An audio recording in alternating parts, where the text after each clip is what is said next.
The Alchemist by Paulo Coelho, pages 42 through 68. He was shaken into wakefulness by someone. He had fallen asleep in the middle of the marketplace, and life in the plaza was about to resume. Looking around, he sought his sheep and then realized that he was in a new world. Instead of being saddened, he was happy. He no longer had to seek out food and water for the sheep. He could go in search of his treasure. Instead, he had not a cent in his pocket, but he had faith. He decided the night before that he would be as much an adventurer as the ones he had admired in books. He walked slowly through the market. The merchants were assembling in their stalls, and the boy helped a candy seller to do his.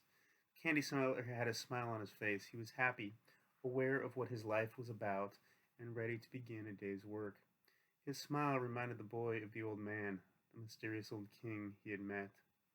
This candy merchant isn't making candy so that later he can travel or marry a shopkeeper's daughter.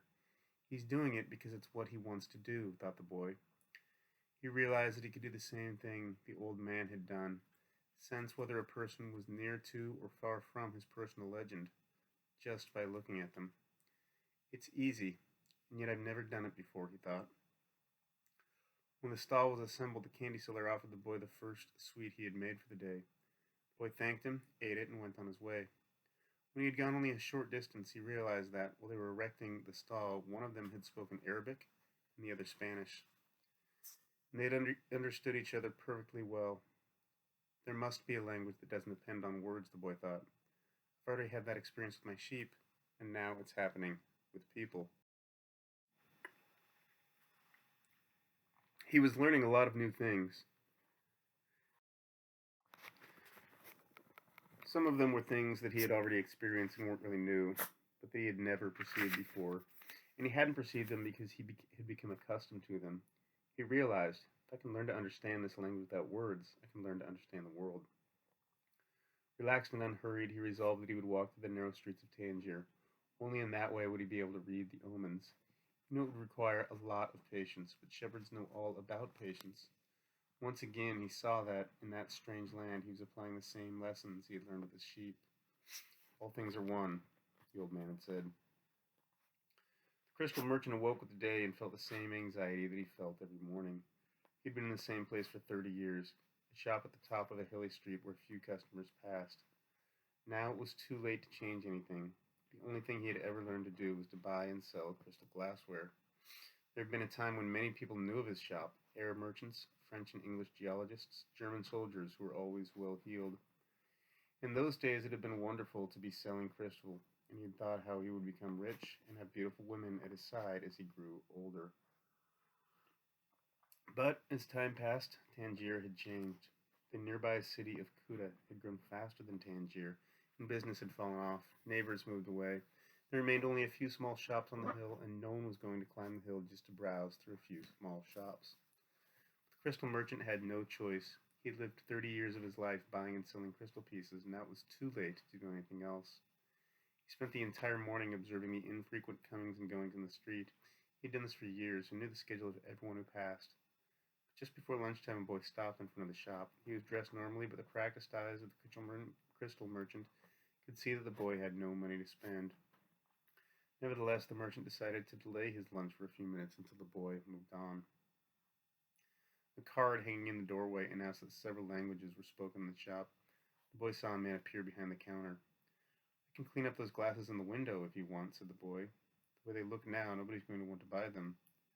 The man looked at him without responding. "In exchange, you could give me something to eat." The man still said nothing, and the boy sensed that he was going to have to make a decision. In his pouch he had his jacket. He certainly wasn't going to need it in the desert.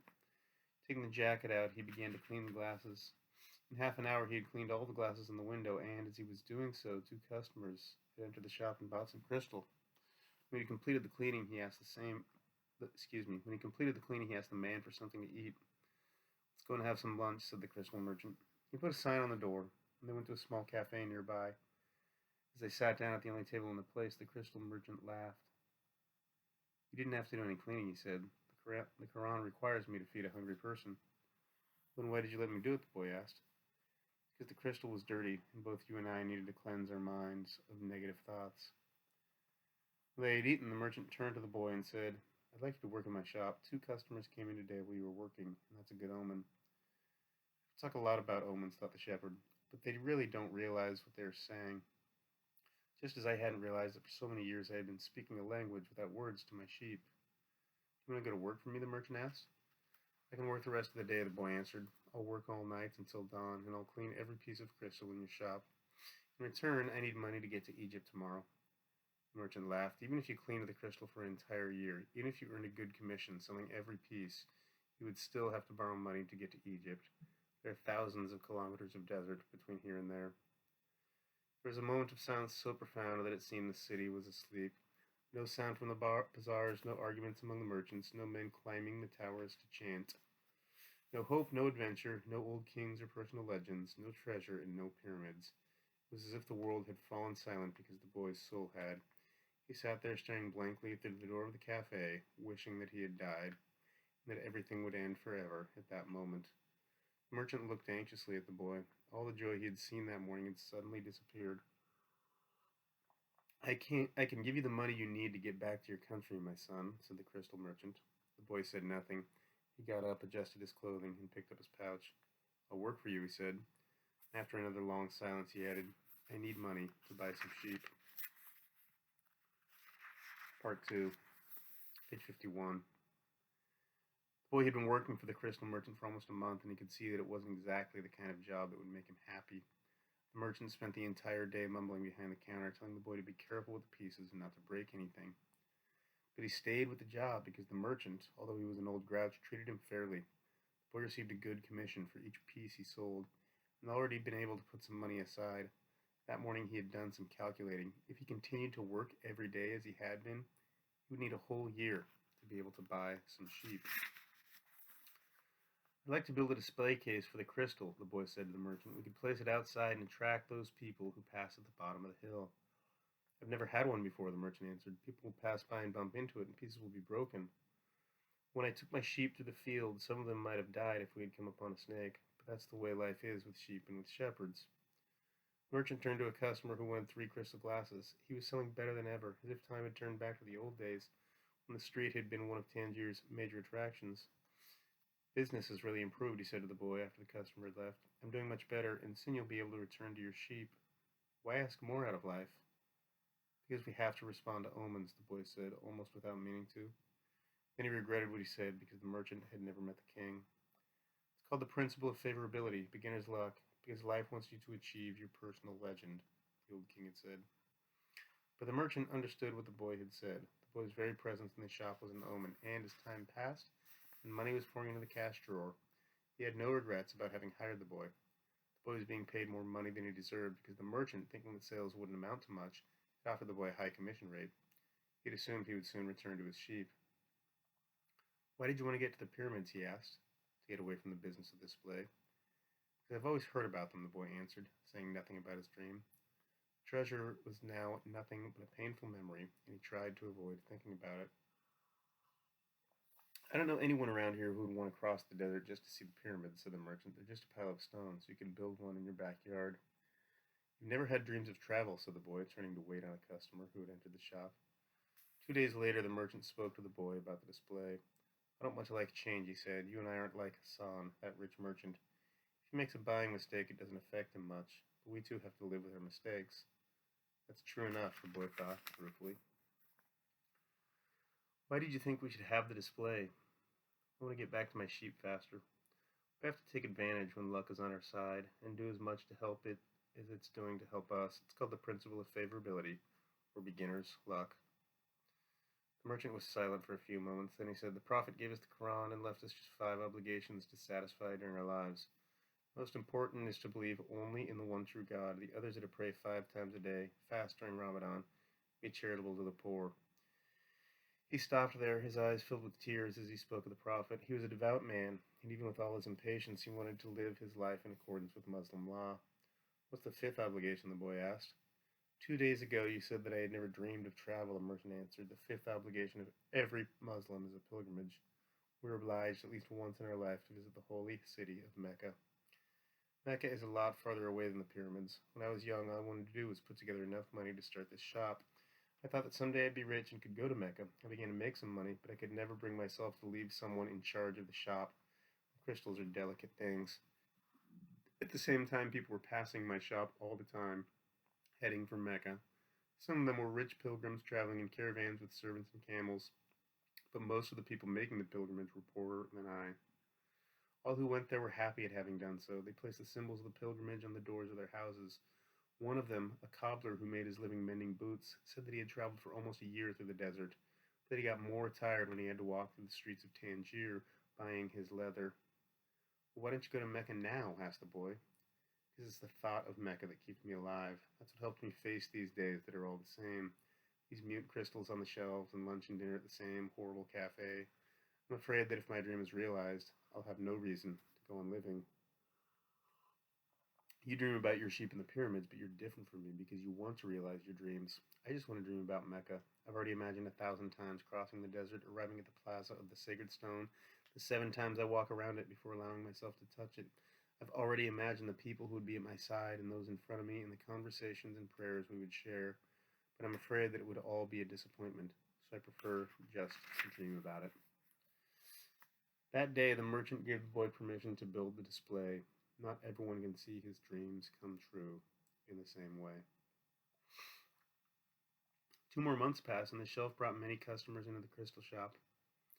The boy estimated that if he worked for 6 more months, he could return to Spain and buy 60 sheep and yet another 60. In less than a year, he would have doubled his flock, and he would be able to do business with the Arabs because he was now able to speak their strange language. Since that morning in the marketplace, he had never again made use of Urim and Thummim, because Egypt was now just as distant a dream for him as was Mecca for the merchant.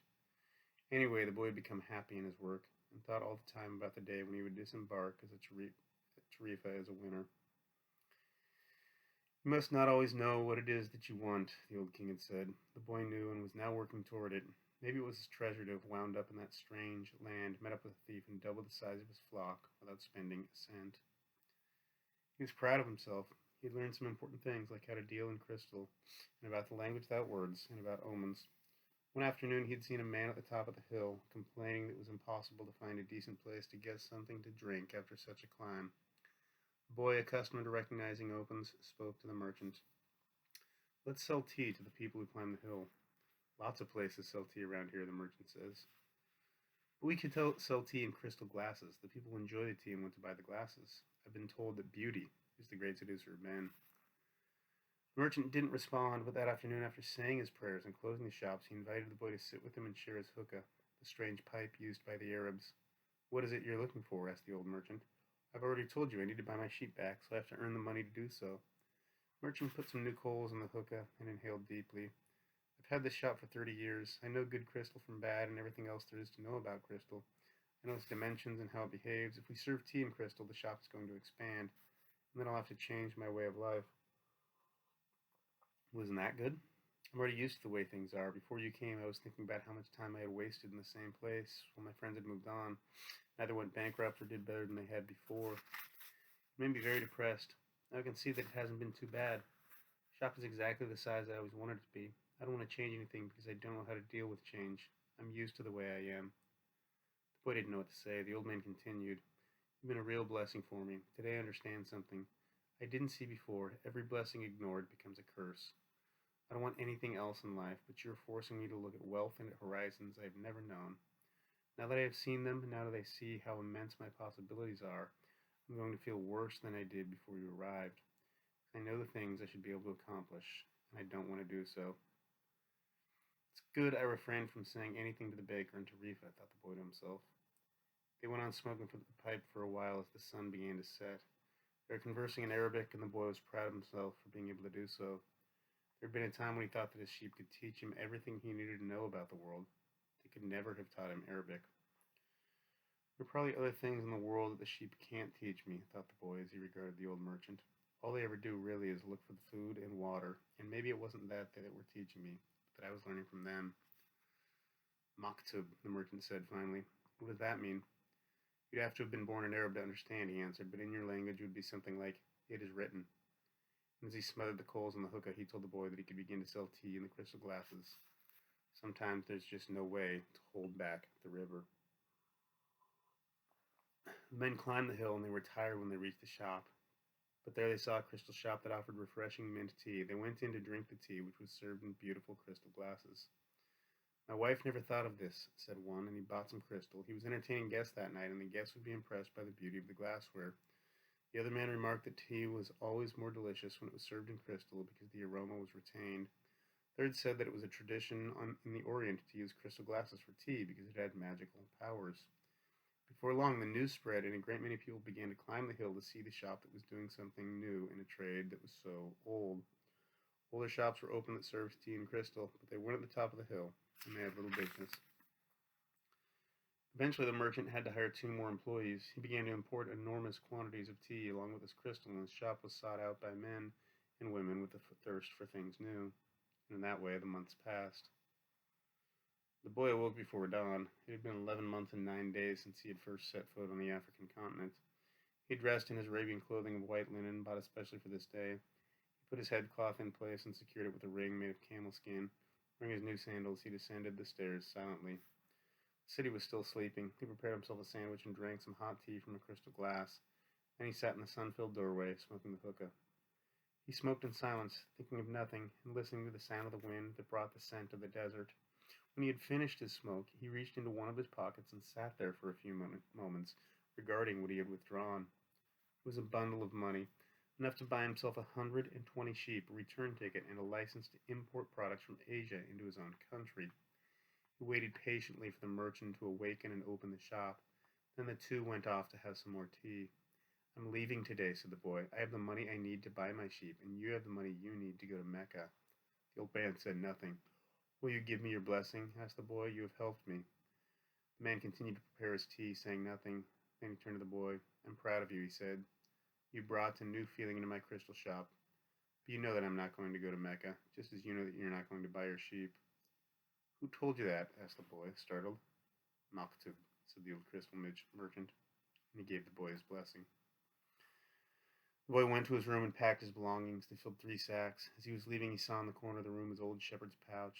It was bunched up, and he had hardly thought of it for a long time. As he took his jacket out of the pouch, thinking to give it to someone on the street, the 2 stones fell to the floor, Urim and Thummim. It made the boy think of the old king, and it startled him to realize how long it had been since he had thought of him. For nearly a year he had been working incessantly, thinking only of putting aside enough money so that he could return to Spain with pride. Never stop dreaming, the old king said. Follow the omens. The boy picked up Urim and Thummim, and once again he had the strange sensation that the old king was nearby. He had worked hard for a year, and the omens were that it was time to go. I'm going back to doing just what I did before, the boy thought, even though the sheep didn't teach me to speak Arabic. The sheep had taught him something even more important. There was a language in the world that everyone understood, a language the boy had used throughout the time that he was trying to improve things at the shop. It was the language of enthusiasm, of things accomplished with love and purpose. It was part of a search for something believed in and desired. Tangier was no longer a strange city, and he felt that just as he had conquered this place, he could conquer the world. When you want something, all the universe conspires to help you achieve it, the old king had said.